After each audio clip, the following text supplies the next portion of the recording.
Em pleno domingo, o STF e o Centrão enviaram recados ao Bolsonaro de que se terça-feira, menos de 48 horas para o dia 7 de setembro, se terça-feira os protestos forem golpistas, o Bolsonaro é quem vai sofrer as consequências. O primeiro recado foi dado no domingo passado, que foi o que fez com que o governo Bolsonaro freasse um pouco as tentativas de protesto, que foi aquele artigo do Lewandowski que eu falei aqui já várias vezes. O segundo recado foi dado pelo Arthur Lira. O Arthur Lira, na quinta-feira, disse: olha, o Bolsonaro não vai tentar nada, eu tenho certeza, porque ele sabe que o único prejudicado será ele. Quando o Arthur Lira falou isso, ele estava querendo dizer: se o Bolsonaro fizer alguma coisa, a gente dá um impeachment dele e ele é quem vai cair. Ele é quem vai cair, ele é quem vai acabar preso, ele é quem vai ter problemas, não nós. Nem o Supremo, nem o Congresso, porque o Congresso não será fechado e não vai ter golpe.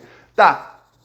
Aí, passou sábado, todo mundo em Brasília falando sobre isso e chegou o domingo. Domingo, hoje de manhã, tanto ministros do STF como caciques do Centrão fizeram chegar ao Bolsonaro, através de ministros, de que se terça-feira os protestos forem golpistas, dependendo da temperatura desses protestos, o Bolsonaro não sobrevive mais na presidência. Teve uma conversa do Gilmar Mendes com o Paulo Guedes, em que o Gilmar Mendes deixou claríssimo: dependendo do que acontecer na terça-feira, esquece o seu emprego, senhor Paulo Guedes, porque você não será mais ministro da Economia, porque não terá mais um governo Bolsonaro. Então, vamos ver o que acontece agora na terça-feira. Mais do que isso, dependendo da temperatura, se o Bolsonaro talvez não tentar um golpismo, mas for uma temperatura mais alta do que o STF quer, o projeto do Bolsonaro, que é o único projeto dele, que eu já falei aqui várias vezes que é um projeto que vai dar errado, que é o projeto dele de tentar um Bolsa Família mais turbinado, esse projeto vai por água abaixo, porque ele depende do STF. O Bolsonaro quer dar um calote bilionário nos precatórios, quer cometer um crime bilionário, um crime de 50 bilhões de reais, e isso depende da anuência do STF e também do Congresso aprovar uma PEC. Só que STF e Congresso já disseram: se for um pouquinho acima do que a gente aceita, esquece isso, você vai ficar sem Bolsa Família, você vai sangrar, você pode até ficar até 2022, mas você vai sangrar até lá de maneira que ninguém vai aguentar olhar para sua cara, Bolsonaro.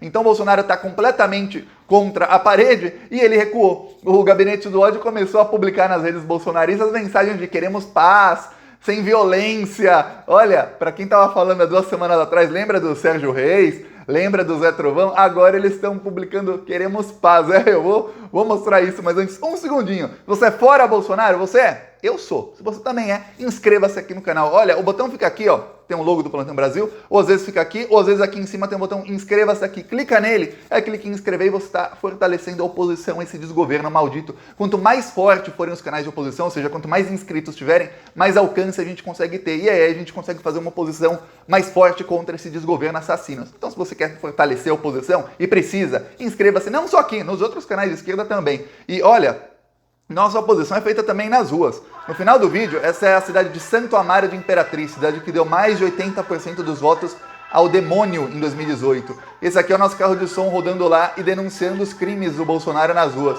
Essa semana, Santo Amaro de Imperatriz escutou umas boas verdades sobre o desgoverno Bolsonaro. A gente também rodou em Florianópolis, rodou no Rio Grande do Sul, tem várias cidades já marcadas para segunda e terça. A gente está rodando em pelo menos 10 cidades por semana. Na verdade, essa semana a gente rodou em 6. As outras 4 eu deixei para segunda-feira, porque iam rodar no final de semana e final de semana, como é feriadão, a maioria dos locais está vazio, eu preferi rodar na segunda ou deixar para quarta-feira que vem, mas na próxima semana, contando esses dias, a gente vai rodar em no mínimo 14. Então, a média é 10 cidades por semana denunciando os crimes do Bolsonaro. Quem quiser apoiar, embaixo do vídeo tem um botão Seja Membro e no primeiro comentário deixa o Pix, PicPay, deixa as minhas outras redes sociais. Agora, vamos falar sobre os recados de Centrão para Jair Bolsonaro.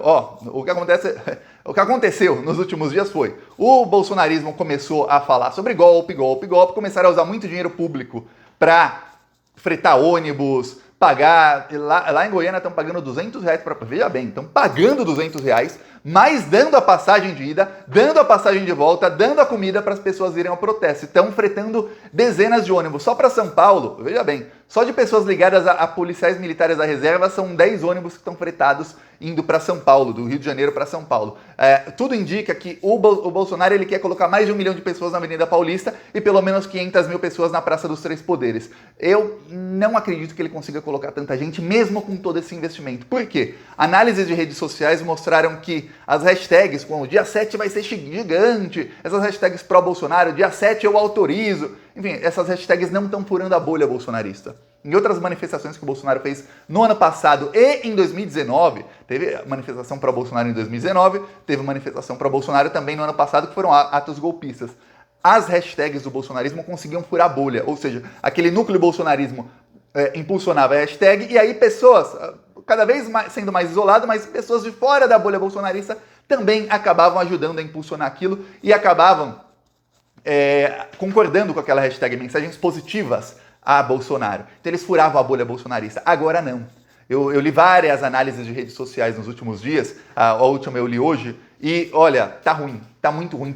Quando várias análises com metodologias diferentes, feitas por pessoas e institutos diferentes, mostram o mesmo resultado, aí eu te falo, é porque você tem ali uma verdade dos fatos. É por isso que eu falo, quando você analisa a pesquisa eleitoral, por exemplo, se um instituto fala uma coisa, não quer dizer nada. Mas se 2, 3, 4, 5, 6 começa a mostrar uma tendência, aquilo sim é a verdade, aquilo reflete a realidade. Então, várias pesquisas mostraram o quê? O Bolsonaro não fura mais a bolha. É sempre o mesmo núcleo. Pior, as últimas análises que eu li, principalmente de anteontem, ontem e hoje, são um desastre para o Bolsonaro. Desastre. Por quê? Não apenas eles não furam a bolha, mas mesmo dentro da bolha bolsonarista não tem uma empolgação muito grande quanto aos protestos. Você pode estar surpreso ou surpresa, mas não tem. Inclusive, a hashtag dia 7 vai ser gigante. Ontem foram 85 mil menções dessa hashtag, das quais mais de 80% dessas menções foram dos mesmos usuários. De cerca de 3%, veja bem, 3% dos usuários fizeram 90% das menções a essa hashtag. 3% dos usuários. Os outros 97% fizeram só 10% das menções. Ou seja, os próprios bolsonaristas não estão impulsionando a hashtag, são poucos robôs ali fazendo todo o trabalho. A coisa tá ruim. Aí o Bolsonaro começou, desde ontem, começou a pipocar nas redes bolsonaristas, grupos de WhatsApp, Telegram, entre as mensagens golpistas, aquelas mensagens... Porque, veja, quando um meme é feito, uma mensagem é feita, vai circulando no WhatsApp por semanas, até meses. Mas entre as mensagens golpistas começaram a circular coisas que foram produzidas com certeza anteontem, ontem e estão sendo produzidas hoje, dizendo, olha, queremos paz, se alguém fizer baderna, isole essa pessoa do grupo, se a polícia vier pra cima da gente, vamos todos cantar o hino nacional, vamos todos com muita paz, não vamos invadir lugar nenhum, esse ato não pode parecer que é antidemocrático. Hoje eu vi imagens dizendo, esse ato não pode parecer que é antidemocrático, as diretrizes dos atos. Peraí, não era um ato para fechar o STF? O objetivo não era fechar as estradas? Como assim não pode parecer antidemocrático? Não era para entrar lá e tirar os ministros do STF na marra, acampar em Brasília, parar o Brasil e tudo mais? Agora é um ato pacífico? Só dia 7 vamos embora? Peraí, tá estranho. Tá muito estranho isso aí. Por quê? O Bolsonaro tá recuando. O Bolsonaro, ele na retórica, ele fala, mas os atos do Bolsonaro que você tem que ver. Sabe, o Bolsonaro adora comparar tudo a um casamento, mas um relacionamento. Sabe aquela pessoa que sempre fala, eu te amo, mas na atitude, você pode ver isso até em filmes, na atitude a pessoa faz exatamente o contrário. Fala, não, isso não é amor, a pessoa só fala da boca pra fora, mas as atitudes são o contrário. Então, o Bolsonaro, ele fala, eu vou dar golpe, será o ultimato ao STF, esses ministros, blá, blá, mas nas atitudes é o contrário. O Bolsonaro, essa semana, ele sancionou o fim da Lei de Segurança Nacional contra os militares. Os militares eram contra o que o Bolsonaro fez. Todo o bolsonarismo é contra a sanção e o Bolsonaro sancionou. Foi obrigado a sancionar. Presidente que vai dar golpe não sanciona a lei, que ninguém da base dele que está se mobilizando para dar o golpe, ninguém quer aquela lei. Ele vai lá e sanciona? Como? Mas você não vai dar o golpe? Então deixa para sancionar ou não depois do golpe, no dia 8. Por que você fez isso essa semana? Por quê? Porque ele estava mostrando, gente, eu recuou. Foi um recuo de uns 30 passos. Aí, o STF, o Alexandre de Moraes, determinou a prisão. O Bolsonaro ontem já teve ataque histérico. Ontem, sexta-feira, foi o ataque histérico dele. Eu falei aqui no vídeo de ontem. Ele deu ataque histérico porque ele percebeu que o Augusto Aras começou a trair ele e começou a apontar as arminhas dele para o Bolsonaro. Então o Bolsonaro já percebeu, peraí, agora eu não tenho mais um Procurador-Geral da República que quando eu cometo o crime ele finge que não viu. Pelo contrário, ele tá indo atrás de quem tá cometendo os crimes. Tá ruim, não tá bom. Aí, o STF diz, olha, você vai fazer, dependendo do que você fizer, você vai preso. A gente já tem o caminho das pedras para te prender e já tem apoio do Arthur Lira, do Centrão, para que você não fique mais no governo. Pior, se a temperatura não for muito alta, for mais ou menos alta e a gente sentir algum golpismo, e veja bem, a paciência dos ministros do STF é zero, vai ter um problema, porque o Bolsonaro vai dar um calote nos precatórios, que é um crime, é crime o que o Bolsonaro está cometendo. Ele vai pegar 45 bilhões mais ou menos de precatórios e deixar para pagar no ano que vem, mas no ano que vem a gente já tem que pagar os precatórios do ano que vem. Se esse ano foram quase 100 bilhões de precatórios que iam entrar no orçamento, ano que vem seria quanto?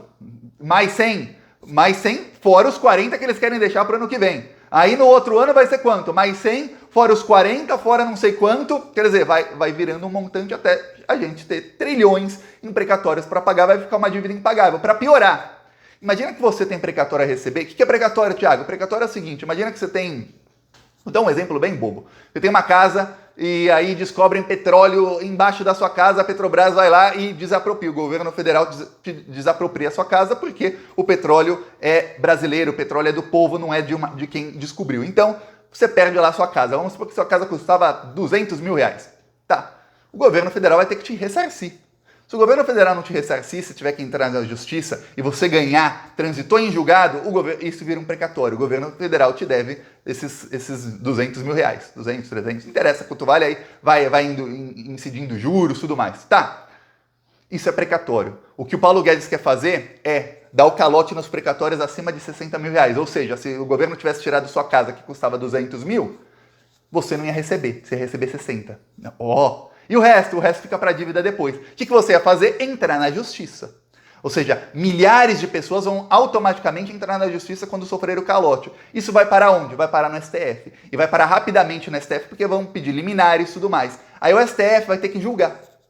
Aí depende do humor dos ministros. Por quê? Porque o Bolsa Família do Bolsonaro depende disso. Esse é o único projeto do Bolsonaro para tentar melhorar um pouquinho a economia e tentar fazer com que a popularidade dele melhore um pouco entre os mais pobres. Eu já te dei aqui vários spoilers, não vou nem dissertar sobre isso, de como isso não vai dar certo. Mas, mesmo se ele conseguir o Bolsa Família, não vai, não muda nada a popularidade dele com a inflação do jeito que tá. Tá, mas o STF, o humor dos ministros será não, realmente não é bom para o Brasil, só é bom, na verdade, para o Bolsonaro tentar se reeleger. Por que eu vou deixar a cabeça de um ministro da STF? Por que eu vou deixar o governo federal dar calote nas pessoas? Muita gente que é gente honesta tem dinheiro a receber do governo federal e eu vou deixar dar calote para ajudar esse bandido golpista? Não, simplesmente não. E essa mensagem foi levada essa semana para o Bolsonaro e hoje o Bolsonaro recebeu a mensagem de vários ministros que são interlocutores de ministros da STF dizendo, olha,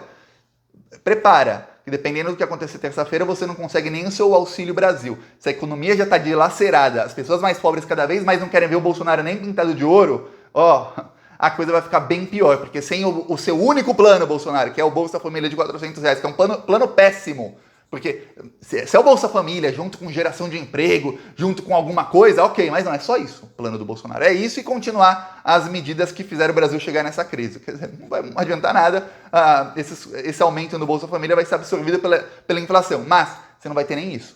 Você vai ser o presidente pior avaliado da história. Pior, o TSE já tem a tese jurídica para tornar o Bolsonaro inelegível. O Bolsonaro sendo tornado inelegível, o Centrão é obrigado a desembarcar do governo Bolsonaro imediatamente, porque ele não pode mais a reeleição. Se ele não pode a reeleição, o Centrão é obrigado a pular do barco e é obrigado a tirar o Bolsonaro quanto antes. Mais do que isso, a Globo já embarcou no barco chamado Mourão. Quer dizer, o pessoal da terceira via está tão desesperado que chegaram no nível de falar, não, ok, a gente aceita o Mourão. Que fique o Mourão, mesmo se ele quisesse se candidatar à reeleição em 2022. A gente aceita. Chegou nesse nível.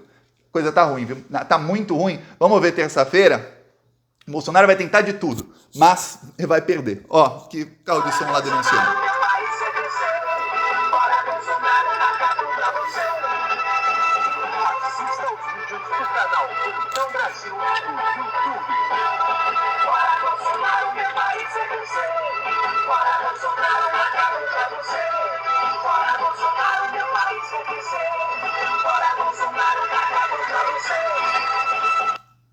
Aqui, quem quiser apoiar, embaixo do vídeo tem um botão Seja Membro, ou no primeiro comentário eu deixo o Pix, PicPay, deixo também as minhas outras redes sociais, e vamos continuar indo pra cima desses assassinos, eles estão apavorados, eles é que estão desesperados, tentando usar aquela tática de fazer a oposição ficar com medo deles. Não, é eles que têm medo porque eles são uma minoria barulhenta, chata, assassina, genocida, mas são minoria e eles serão derrotados. Falou.